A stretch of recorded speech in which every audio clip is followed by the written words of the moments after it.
buka tutup.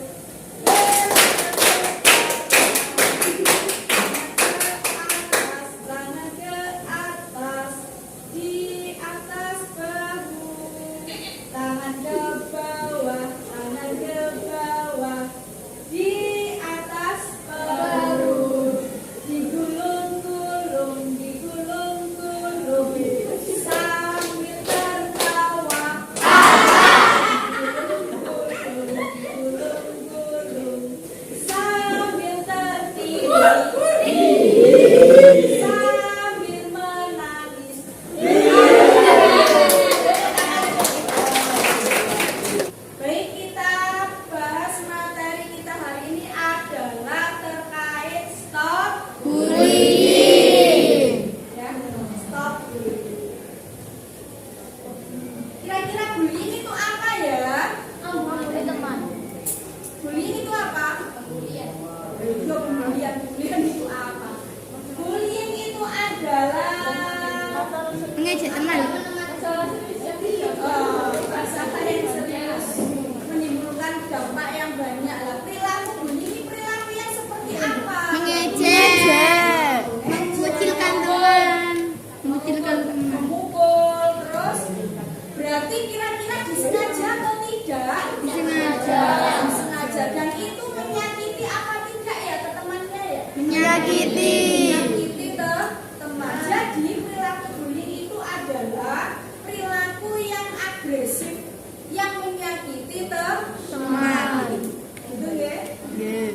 Nah, kira-kira dampaknya itu bagus tidak ke temannya yang dibully?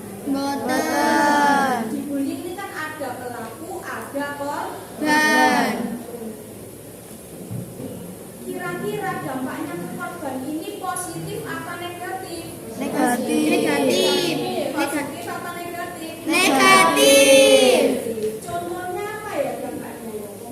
Kalau ada teman kita yang dibully, dampaknya apa? membuat teman kita trauma.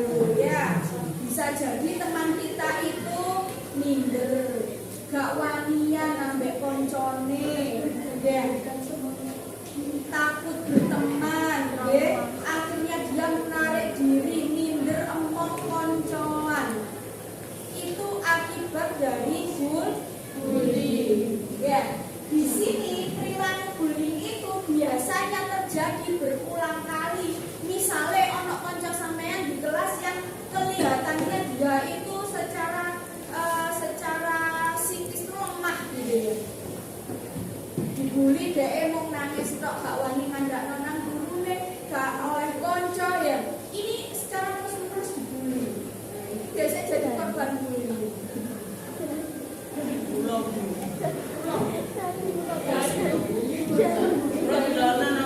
Dampaknya ini sangat serius sekali. Kenapa sih Bu Balumi kok selalu itu kan bullying? Karena di sekolah kita kok sering ya terjadi. Makanya ini saya kasih ke kalian gambaran tentang tindakan untuk stop perundungan supaya kedepannya itu tidak terjadi berulang kali. Contoh misalnya, Bu saya tidak sengaja melempar teman saya dengan sapu. Misalnya ngono.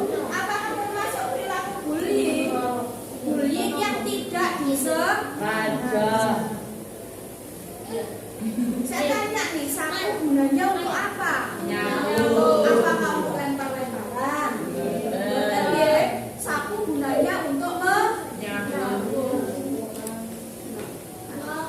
Di sini ada jenis-jenis perilaku bullying. Bullying itu ono sing verbal, ada yang verbal melalui ucapan, ada yang melalui sosial. Sosial itu contohnya kayak mengucilkan temannya, ya. Mengajak teman untuk tidak membuli koncone ya. Ojo bola itu. Nah, ya. Kemudian fisik, dipukul, dilempar, dirusak barang-barangnya, ya. Dicubit, ditawur dan lain sebagainya. Ini sudah termasuk perilaku bullying. Ayo dicekik. Ada nggak sini yang dicekik? Ada. Lah, siapa sih biasa ini? Sampai dicekik. Harapan saya di kelas ini tidak ada yang seperti itu, ya. Ojo sampai deh.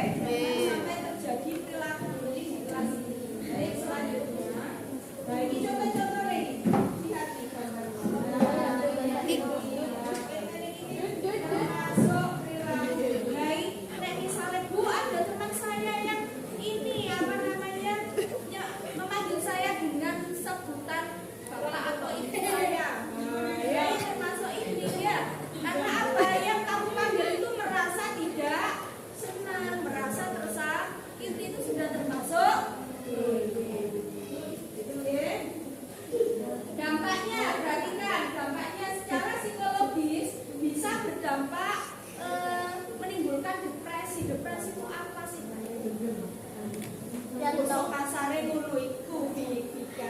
Ya. Terus iya sudah. Kemudian ada dampak secara akademik. Karena secara terus-menerus dibully, akhirnya dia tidak termotivasi untuk belajar. Dan ujung-ujungnya hasil belajarnya bisa rendah. Mau sinau, mau nggarap tugas dan lain sebagainya, akhirnya hasil belajarnya jelek. Kemudian yang ketiga, dampak sosial. Korban bullying sering merasa terisolasi. Terisolasi berarti dia tidak punya teman, merasa terkucilkan, merasa tidak punya teman. Adakah yang seperti itu? Betul. Sampai kayak kita di sini sama-sama menuntut ilmu, sama-sama bersaudara lah di sini ya. 7M masuk ke sini ya 7M, nanti keluar juga sama-sama dengan teman kita semua. Ya, lulus bareng-bareng. Boy, penyebab perilaku bullying yang pertama adalah kepribadiannya dia sendiri. Berarti dia memang agresif gitu ya, seneng sesuatu yang kasar-kasar gitu ya, tidak punya empati dengan temannya, tidak peduli, tidak punya kepedulian. Yeah. Kemudian yang kedua, di lingkungan keluarga mungkin dia tidak diperhatikan di rumah sama orang tuanya. Yeah. Kemudian yang ketiga, tekanan teman, biar saya dikongkon ambil koceng, biar kalau golok enek gak kok iki awakmu sing enek. Nah, bisa jadi itu tekanan dari teman. Kemudian yang keempat, kekerasan di media. Berarti dia meniru apa yang dia lihat di media. Misalnya kamu lihat channel YouTube atau mungkin kamu game. Nah itu yang berikutnya, peran lingkungan dalam mencegah bullying. Yang pertama, komunikasi, membangun komunikasi yang baik dengan anak. Kemudian yang kedua, melalui pengawasan. Kalau di rumah sampai diawasi oleh orang tua, di sekolah oleh guru. Yang ketiga adalah intervensi. Jika ada perilaku bullying, itu harus langsung ditindaklanjuti, tidak dibiarkan saja. Misalnya sampean tahu ada teman sampean yang ditawur nih di luar sekolah, nek awakmu ero, awakmu lapor, jangan takut nanti kamu akan dibalas oleh dia, jangan. Ya pasti nanti akan didamaikan bersama-sama, gitu ya. Strategi mengatasi bullying kalau di sekolah bagaimana? Ya itu tadi harus ada kebijakan dari sekolah yang tegas, ya dalam menangani bullying, gitu ya. Yang kedua, pelatihan guru, ini berarti, ya, untuk menangani bullying itu sendiri. Kemudian mengedukasi siswa, kayak ini saya mengadakan layanan bimbingan klasikal terkait Bullying. stop bullying. Ya. Jadi kira-kira bullying itu perlu dilakukan atau Tidak.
Sampai jumpa di pertemuan kita berikutnya. Saya akhiri. Wassalamualaikum warahmatullahi wabarakatuh.